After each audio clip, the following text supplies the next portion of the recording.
સત્સંગનું એક વાક્ય પણ જીવન પરિવર્તિત કરી નાખે છે. સત્સંગના જીવનના અંદર શ્રવણ કરવાથી આપણને એક નવી દૃષ્ટિ પ્રાપ્ત થાય છે અને એટલે સત્સંગ એ વ્યક્તિને દુઃખ પ્રૂફ બનાવે છે. ભગવદીઓના ચરિત્રોને જ્યારે આપણે શ્રવણ કરીએ ત્યારે આપણે આપણા લાઈફને પણ રિલેટ કરી શકીએ છીએ. અને યાદ રાખજો, life is not easy. Life is full of ups and downs. કદાચ અત્યારે આપણને એમ લાગતું હોય કે આપણું જીવન બહુ સુખી છે, પણ આગળ શું થવાનું છે આપણને ખબર નથી.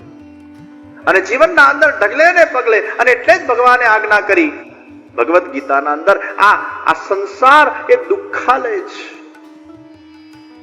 આ સંસારમાં કોઈ સુખી થયું નથી. કદાચ સુખ મળે છે પણ ક્ષણભંગુર છે, બહુ જલ્દી જતું રહે છે. જેમ એ પાણીનું ટીપું એ ગરમ તવેથા પર પડે અને વરાળ બનીને ઉડી જાય, એમ જીવનના અંદર પ્રાપ્ત થયેલું સુખ પણ બહુ જલ્દી ઉડી જાય છે. પણ જે વ્યક્તિ ભગવાન સાથે જોડાયેલો રહે છે, એના જીવનના અંદર હંમેશા આનંદનો પ્રકાશ હોય છે. પાણીના અંદર એક પથ્થરો નાખો અને પાણીમાં તરંગો ફેલાય, થોડાક સમય માટે પાણી ડિસ્ટર્બ થઈ જાય, પછી પાછું પાણી શાંત થઈ જાય. એમ આપણા જીવનના અંદર પણ ભલે આપણે સત્સંગી હોઈએ, ભગવાનની સેવા કરતા હોઈએ, કદાચ કોઈ એકાદ આપણા જીવનમાં અનહોની ઘટના થઈ જાય તો તરંગો આવશે, થોડાક સમય માટે આપણે વિચલિત થઈશું, પરંતુ યાદ રાખજો, જો ભગવાનથી આપણે નજીક હોઈશું ને તો બહુ જલ્દી એ પાણી પાછું શાંત થઈ જશે. અને એટલે હંમેશા હું કહેતો હોઉં કે સંસારના અંદર સંસારના સંબંધો આજે નહીં તો કાલે છોડીને જવાના છે. અને એ સંબંધોમાં જ્યારે ડિટેચમેન્ટ આવશે ત્યારે આપણા જીવનમાં અંધકાર આવશે. પણ જેના જીવનના અંદર પરમાત્મા સાથેનો સંબંધ સ્થપાયેલો છે, એ શાશ્વત સાથેનો સંબંધ સ્થપાયેલો છે, એના જીવનમાં ભક્તિ છે અને ભક્તિ એ જનરેટરનું કામ કરે છે. કદાચ તમારી લાઈટ જતી રહેશે સંસારમાં તો પણ એ ભક્તિનું જનરેટર તમને પાછું પ્રકાશ આપતું જશે. એટલે ઈશ્વર સાથેનું જોડાણને વધારે ને વધારે પ્રગાઢ બનાવવા માટે સત્સંગ એકમાત્ર સાધન છે. તો સચ્ચિદાનંદ રૂપાય વિશ્વોત્પત્યાદિ હેતવે તાપત્રય વિનાશાય શ્રી કૃષ્ણાય વયમ નમઃ. એ ત્રણ પ્રકારના તાપમાંથી અમને જે મુક્તિ આપે છે એવા શ્રી કૃષ્ણ, જે આનંદ સ્વરૂપ છે, જેમની ભક્તિથી સુખ અને દુઃખથી પર આનંદની ઉપલબ્ધિ થાય છે, એવા શ્રી કૃષ્ણને અમે નમન કરીએ છીએ. મહાત્માની કથાને કાલના સત્રમાં આગળ વધારીશું, પણ એ પૂર્વે 6 અધ્યાયના અંદર જે ભાગવત સપ્તાહના અમુક વ્રતોની જે વાત કરવામાં આવી છે, આજે પહેલા દિવસ એટલે લઈ લઉં છું, કારણ કે કાલે મહાત્માની કથા પૂરી થતા લઈશ તો લેટ થઈ જશે. તો આ 7 દિવસ આપણે આ કથાને શ્રવણ કરવાની છે. એમાં આપણે શું શું ધ્યાન રાખવાનું? તો સૌથી પહેલું, કથામાં તમે જ્યારે અહીંયા આવો, શક્ય હોય તો સવારે ઓછું જમજો,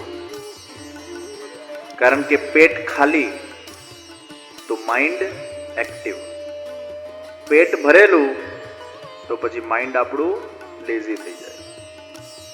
મને દાસભાઈ કહેતા હતા, રમેશભાઈ, કે અમારું સુરત ગામ, સુરત શહેર એ જાગતું છે. અહીંયા બપોરે સુવાની બહુ ટેવ ઓછા લોકોને હોય. અમારા રાતના રાજા રમેશભાઈની વસ્તુ જુદી છે. એ રાત્રે 2, 3, 4 વાગ્યા સુધી જાગે ને પછી બપોરે સ્વાભાવિક આરામ કરવા જોઈએ, અલગ વાત છે. પણ સુરત જાગતું છે. અહીંયા બપોરે સુવાવાળા લોકો કદાચ ઓછા જોવા મળે. આ જાગતું શહેર છે. તો ઓછું આહાર, સ્વલ્પ આહાર, અને શક્ય હોય તો ફલાહાર કે ફરાળ. ફલાહાર લઈને જો આપણે બેસીએ તો સત્વ ગુણ આપણામાં વધે છે. અને સત્વમ સંજાયતે જ્ઞાનમ. સત્વ ગુણ એ આપણું ગ્રાસ્પિંગ પાવર વધારે, એ આપણામાં જ્ઞાન પ્રગટ કરે, કોન્સન્ટ્રેશન આપણું વધારે. તો શક્ય હોય તો ફલાહાર, અને ફલાહાર પર ન રહેવાય તો ફરાર, અને ફરાર પર પણ ન રહેવાય તો સ્વલ્પ આહાર, થોડુંક આહાર. નહીં તો શું થશે? તમે 12-1 વાગે જમીન પછી અહીંયા આવશો એટલે પછી શું થાય? આ પહેલું નિયમ. આ 7 દિવસ દરમિયાન કાંદા, લસણ, ગાજર, મૂળા, કોઈ પણ તામસી કે રાજસી, અતિશય રાજસી આહાર નથી લેવાનો. શુદ્ધ સાત્વિક ભોજન કરજો. કદાચ ફરાળ ન કરી શકો, ફલાર ન કરી શકો તો સાત્વિક ભોજન લેજો. દૂધી, કારેલા, ગલકા, ટીંડા, તુરિયા. આજે વેલ ઉપર જેટલા શાકભાજી થાય છે, વેલ ઉપર જે શાક, એ સત્વગુણ એમાં વિશેષ હોય છે. તો સ્વલ્પ આહાર. બીજો નિયમ, કથામાં આવતા પહેલા શક્ય હોય તો 2 કે 3 કલાક મૌન પાડજો. હું ઘણા બધા ભણતા છોકરાઓને પણ કહું છું કે તમારા પરીક્ષાના પહેલા અગર તમે મૌન પાડો તો તમારું કોન્સન્ટ્રેશન વધી જશે, એકાગ્રતા વધી જશે, મન શાંત થઈ જશે. જે કથામાં આપણે શ્રવણ કર્યું હોય આગલા દિવસે એનું ચિંતન કરતા કરતા એ મૌનમાં અષ્ટાક્ષરની માળા કરો, તમારા મનને તૈયાર કરો અને પછી તમે કથા શ્રવણ કરવા આવશો તો તમારી એકાગ્રતા પણ વધી જશે અને કથામાં જે કહેવાઈ રહ્યા શબ્દો છે એ કથાનું સાચા અર્થમાં ને સારા અર્થમાં તમે રસપાન પણ કરી શકશો. તો શક્ય હોય તો કથા પહેલા મૌન 1 કલાક, 2 કલાક, 3 કલાક, 4 કલાક, 5 કલાક યા જાગતા રાખો તો અતિ ઉત્તમ. આમે મૌન પાડવું બધા માટે બહુ કઠિન છે તો આ 7 દાડા કદાચ પ્રયાસ કરી જુઓ કેટલા કલાક મૌન પડાય. મૌનમાં બહુ શક્તિ છે, મૌનમાં એ તાકાત છે. તમારા શબ્દોમાં એ તાકાત ઊભી કરે છે, શબ્દોમાં એ શક્તિ ઊભી કરે છે. અને એટલે ઘણા બધા વિદ્યાર્થીઓને જ્યારે મેં આ પ્રયોગ આપ્યા એ લોકોનું કોન્સન્ટ્રેશન રહેતું નહોતું, એ લોકો ભણવા જાય, પરીક્ષા આપવા જાય અને લખતા લખતા ભૂલી જાય. ત્યારે ઘણા બધા વિદ્યાર્થીઓને મેં કીધું સવારે ઉઠતા સાથે તમે મૌન પાડો, પરીક્ષા પૂરી થાય પછી તમારા મૌનને તોડો. અને ઘણા વિદ્યાર્થીઓ આનો પ્રયોગ કર્યો અને એ લોકોને ખૂબ સફળતા પ્રાપ્ત થઈ. તો મૌન ઇન્ક્રીઝિસ ધ કોન્સન્ટ્રેશન.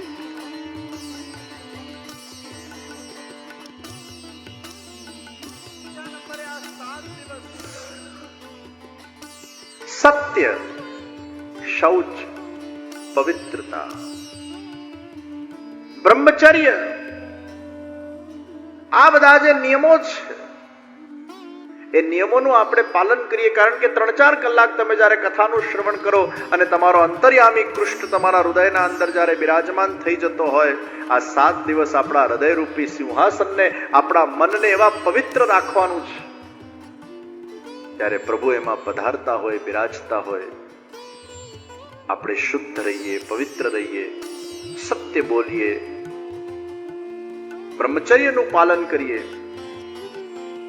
જપ પાઠ કરીએ. આ 7 દિવસ દરમિયાન અમુક નિયમોને આપણે પાડવાના છે અને આ નિયમો પાડીને જ્યારે તમે આ કથાનો રસપાન કરશો તો સાચા અર્થમાં કથામાંથી 7મા દિવસે કંઈક લઈને જશો, કંઈક જીવન પરિવર્તન તમારું થશે, કંઈક નવી દૃષ્ટિ તમને પ્રદાન થશે. અને એટલે જ આવું સુંદર ભવ્ય આયોજન જ્યારે સુરતના આંગણે થયું હોય ત્યારે આપણે ઘરે બેઠી ગંગા આવી છે, ગંગામાં આપણે જઈએ અને સ્નાન કરીએ પછી પવિત્રતા પ્રાપ્ત થાય, આપણા પાપ ધોવાય. પરંતુ દાસી જીવન સત્સંગ પરિવારને વિવાહોના તત્વાવધાનમાં આપ સૌ કેટલા ભાગ્યશાળી છો કે ભાગવતની ગંગા સામે ચાલીને સુરતના આંગણે પધારી છે અને એ ગંગામાં આપણે બધાએ સ્નાન આચમન કરવાનું છે, વધુ ને વધુ એનો લાભ પ્રાપ્ત કરવાનો છે. આવા વિરાટ આયોજનો વારંવાર નથી થતા.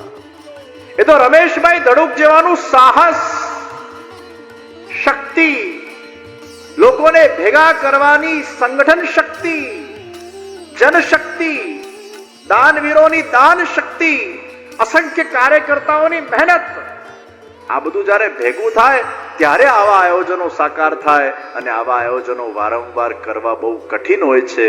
ત્યારે સુરત ભાગ્યશાળી છે કે આવું વિશાળ મંડપ વાળું વિશાળ આયોજન 7 ધામ જ્યાં બનાવવામાં આવ્યા છે. અને એ કથાનો જ્યારે આપણને લાભ પ્રાપ્ત થયો હોય ત્યારે આપણે ખૂબ મોટી સંખ્યાના અંદર આપણા બાળકો, આપણા યુવાનો, આપણા મિત્રો, આપણા સગા સંબંધીઓ એ બધાને ભેગા મળીને આ કથાના અંદર આપણે જોડીએ. આ 7 દિવસનો દિવ્ય શ્રેષ્ઠ અવસર આપણને પ્રદાન થયો છે.